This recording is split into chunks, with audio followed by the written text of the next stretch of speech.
The courage to do the right thing. I love the synchronicity of spirit because I actually did this talk last week in Placerville. And I did part of it in Santa Cruz and didn't know it. And then when I got the email, 3 days ago? 2 days ago. What began happening was an integration of those two talks. So before we can really talk about the courage to do the right thing, we have to understand what the right thing is. And I am a big fan of the first chapter of the Four Agreements. If you have the book, go home and just stay in the first chapter until you get all of that. Then try the Four Agreements. Because what he talks about in that first chapter is how we got to think the way we think. And it's important to understand what's actually operating before we try to mechanic on it. If you can imagine taking your vehicle to the barber shop to get a tune-up, that's kind of what we do. We don't ever get familiar with our vehicle, and so we're taking it to the wrong place to get it worked on. Don Miguel Ruiz is very clear. It starts with attention. Why do we spend so much time trying to get other people's attention? Because our very source of existence is based in it. From infancy forward, that's how we know we're alive, is we get somebody's attention. The catch is, we get here with a blank hard drive, if you will, and language is the programming code. And so language is being put into our hard drive through the gateway of attention over and over again. So what that sets up is, as we speak, as we use language, we are reinforcing our conditioning. We are reinforcing what's on our hard drive. And if we fail to get clear about that, the chances of changing our thinking using the same language that created it, that's why those places where, those things that show up in your life where it's like, did I not do this already? Like 10 years ago, why are you back? Because it's still on the hard drive. It hasn't been reprogrammed. And it hasn't been reprogrammed because we are unfamiliar with how we got programmed in the first place. Okay. So the first step in this is, what is the right thing? Now, any of you that have read any Ernest Holmes knows that Brother Ernest is not known for being succinct. And then there are miracles. And on page 270, the second paragraph, Ernest is profoundly succinct, surprisingly succinct. Here you go. And I'm going to do my best to make this gender neutral as I read through it. The criterion for any human as to what is right or wrong for them is not to be found in some other human's judgment. So the first thing he's telling us is quit living by the should book. Doesn't matter what somebody else thinks about you. It matters what you think about you. The criterion is, now listen closely because Ernest has never been this succinct, I'm telling you. Does the thing I wish to do express more life, more happiness, more peace to myself, and at the same time harm no one? That's pretty clear. That's a pretty easy litmus test. Because if we're being really honest, we know what constitutes harm. At least at the physical realm. And then if you go from your own experience, and what are those places in you where you've experienced that internal ouch? Mental, physical, spiritual, emotional. Our teachings is there only one of us here, right? So if I experience an ouch in that same place, so do you. And so when I heal my internal ouch, I heal yours too. Because that's how this works. Imagine a big pot of soup. Okay? And every once in a while, you have the flavor of your soup just right. And somebody comes out of nowhere with a big handful of spices and goes, BAM! And takes off. That's what we do to each other. Now, I can't get those spices out of my soup. Thank you very much. So, what do I do with that? I can blame you, and I do, until I wake up and go, no, it's only one of us here, Rafe. And where have you defiled somebody else's soup? Even in your own mind. Because what I do in my mind, I do in your mind. That's just the way it goes. That's the good news and the bad news. Okay?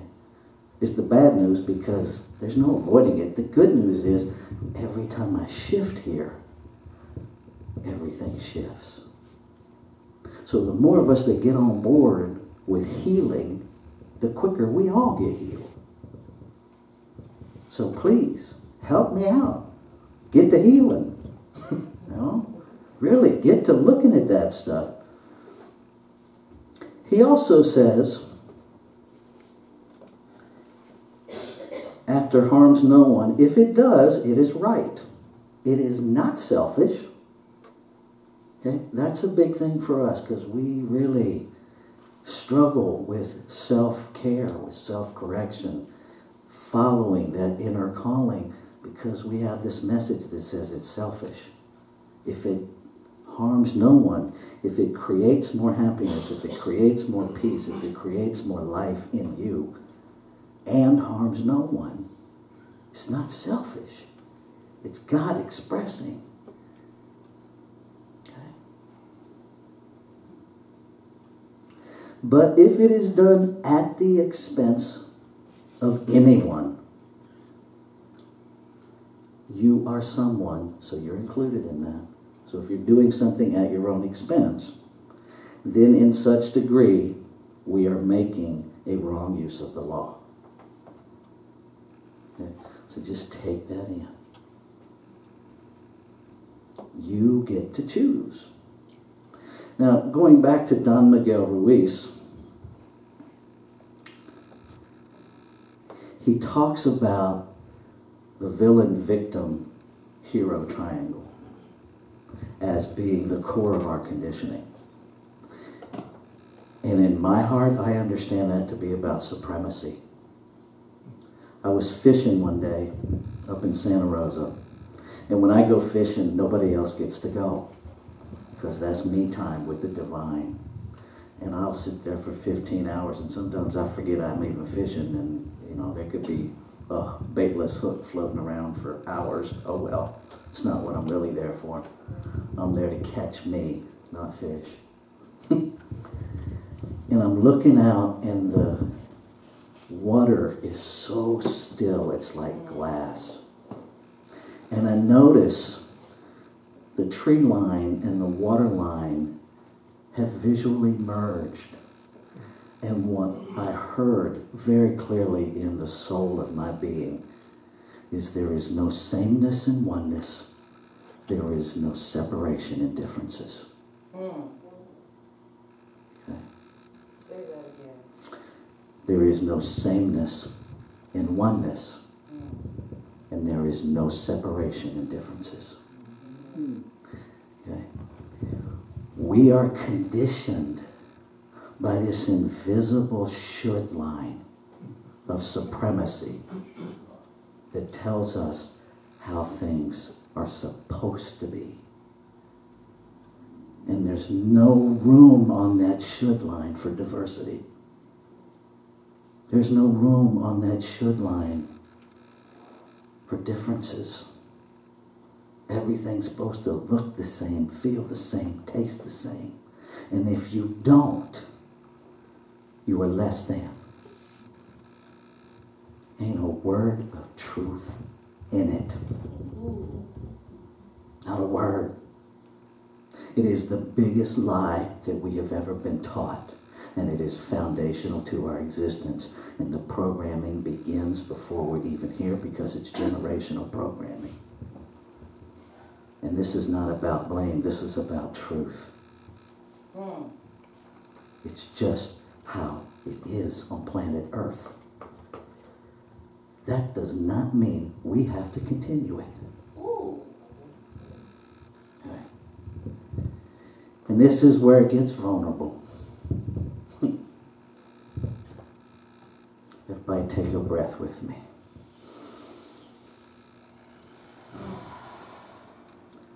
You think you're looking at a white guy with a beard. And based on that, you have a whole lot of assumptions about who I am. What you're really looking at is a man that was born in a female body. What you're looking at is a man that spent most of his adult life as a lesbian in the South, learning that he's not okay. From a little tiny guy, and I refer to myself as a little tiny guy because my body no longer defines me. Okay. At the age of 4, now think about it. At the age of 4, you don't have a gender reference. You don't know that you're not supposed to say, why are you putting me in dresses? Because I'm a little boy, and little boys don't wear dresses. You don't know you're not supposed to do that. But you learn very quickly that if you continue to do that, it's painful.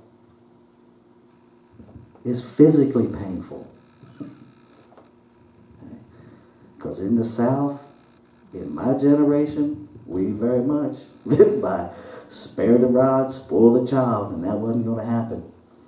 So the rod was not spared, trust me. And when we injure one another enough, we internalize that and we injure ourselves. Okay. Here's what Don Miguel Ruiz says. Nobody abuses us more than we abuse ourselves. And it is the judge, the victim, and the belief system that makes us do this. Change your thinking, change your life.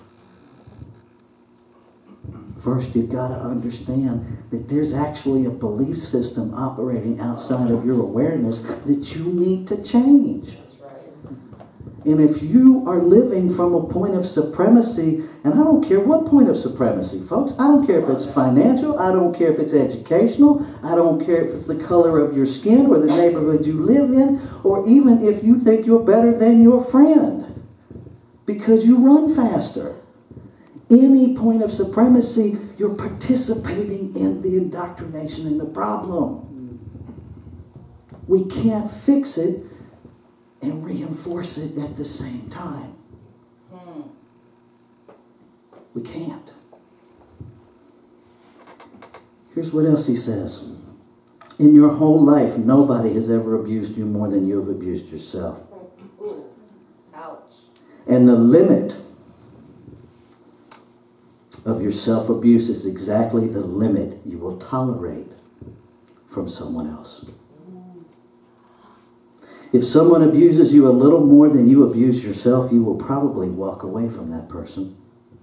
But if someone abuses you a little less than you abuse yourself, you will probably stay in the relationship and tolerate it endlessly. And as we do that, we reinforce the indoctrination.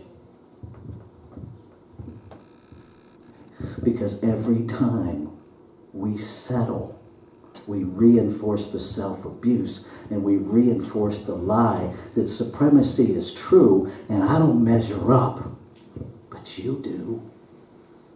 So I'm going to hang out with you so I'm okay. Now, if all you want to be in life is okay, I can't help you.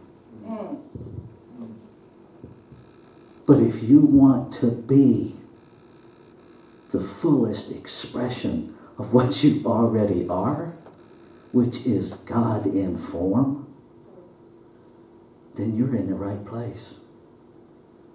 And make no mistake, it doesn't matter if you believe you're God in form or not. Okay? It doesn't change it. Okay? My favorite Ernest Holmes quote, and it comes out of his unpublished writings. Many of us think our thoughts create reality. And he's talking about ultimate reality, unconditioned reality. And what he says is, many of us think our thoughts create reality. This has never been true. Thinking the world was flat never made the world flat. It simply made our experience of it flat. Okay. So thinking that you are less than God will never make it true. It will just make your experience of you less than God. You deserve more. There's a smorgasbord born in you. You don't even have to wait for a server to order. You don't have to wait for a second plate. It's already you. All you have to do is say, I'll have some more of me, thank you. But it takes courage to do that. Now, interestingly enough, we relate to the word courage in our language code programming as being in resistance to something. That we have courage against something. Medieval French, the origins of the word courage, of the heart. I'm not against a thing. I am for the recognition of God in everybody as equal, whole, and complete. I don't have to be against nothing. I am for every human being on this planet being fed and housed. I don't have to be against hunger and homelessness. I need to shift my focus to housing people and feeding people. Because if all I do is focus on the problem, guess what I'm doing? I'm reinforcing the program of the problem, and the conversation is always only about the problem and nothing changes. This is Pride Month. I cannot tell you how many private messages, because I'm very active in social media, and I have this list of, I thought you were for oneness. Why do we need Pride Month? Emails. We need Pride Month because there is a supremacy that says we don't. That's why. And I thought about it in terms of February. And why is June Pride Month and February is not African American Pride Month? It's Black History Month. And what came to me very clearly is because we need to know the truth about Black history before we celebrate it, so we're clear what we're celebrating. Okay. Supremacy in terms of race is based on a lie. If you went to school in this country, you were not taught the truth of Black history. So quit thinking what you know is right, because it ain't. It's... I'm so glad I'm 3,000 miles away from the South. It's whitewashed information. Okay? It's whitewashed information. It's not the truth. Okay? And somehow we manage to be okay with the LGBT community as long as you stay in your closet with the door closed. So why do we need to celebrate? Come out into the fresh air. Because if we really are okay, we don't need you to be in a closet, do we? If we're really okay, we don't need you to be not seen and heard.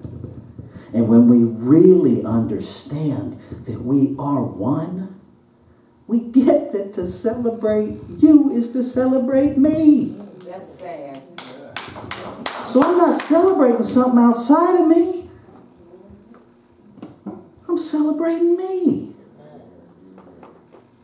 So if you think that Pride Month doesn't include you because you don't fit into lesbian, bisexual, transgender, gay, queer, questioning, wondering, because we keep adding initials to our category. I can't even keep up and I'm in the dadgum thing. Right?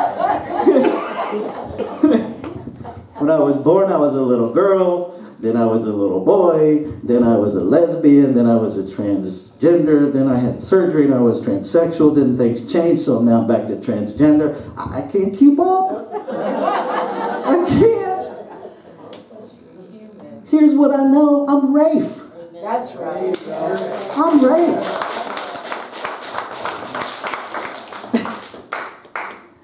And something magical happened on December 23rd of my 49th year on this planet. I went to bed 49, and when I woke up 50, I didn't care what you thought anymore. And I didn't go to bed planning that. I was as surprised as anybody. I looked at my wife and I'm like, I'm a half a century old. I don't give a crap what anybody thinks anymore. I just don't care. And she's like, I'm 51 and I still care. How'd you do that? I don't know, baby. Go to sleep, wake up. That's how it happened for me. Okay? Are we willing to have the courage to live from our heart without a care in the world what somebody else thinks? Because you don't have to go any further than your own thoughts if you're being real with yourself. You don't go no further than your own thoughts to know people are going to think stuff because you think stuff. You can't walk through the mall without going, Tell the truth. You drive down the highway. Hell, we be driving that car. We judge how we dress, how we cut our hair, how we walk, how we talk. So if you're doing it, what makes you think you're immune to somebody else doing it? Come on. It's okay. It doesn't define you unless you say, okay, I'll wear that. I'll wear that.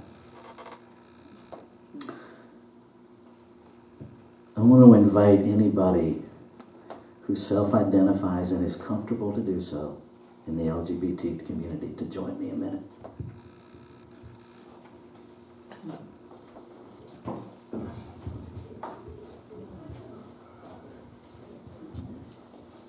Come up here.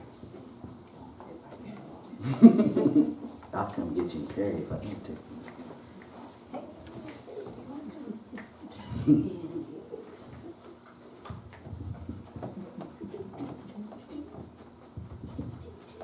Because the last part of this is the courage to do the right thing.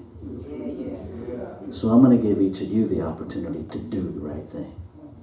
And if you're willing to just trust me and go with me, stand up. Hold your hands out in the direction of these amazing beings.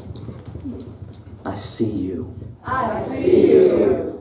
I celebrate you. I celebrate you. I claim you as my own. I claim you as my own. Thank you. Thank you for living courageously, even even when we made it hard. when we made it hard. I apologize. I apologize. I love you. I love you. Thank you. Thank you. Thank you.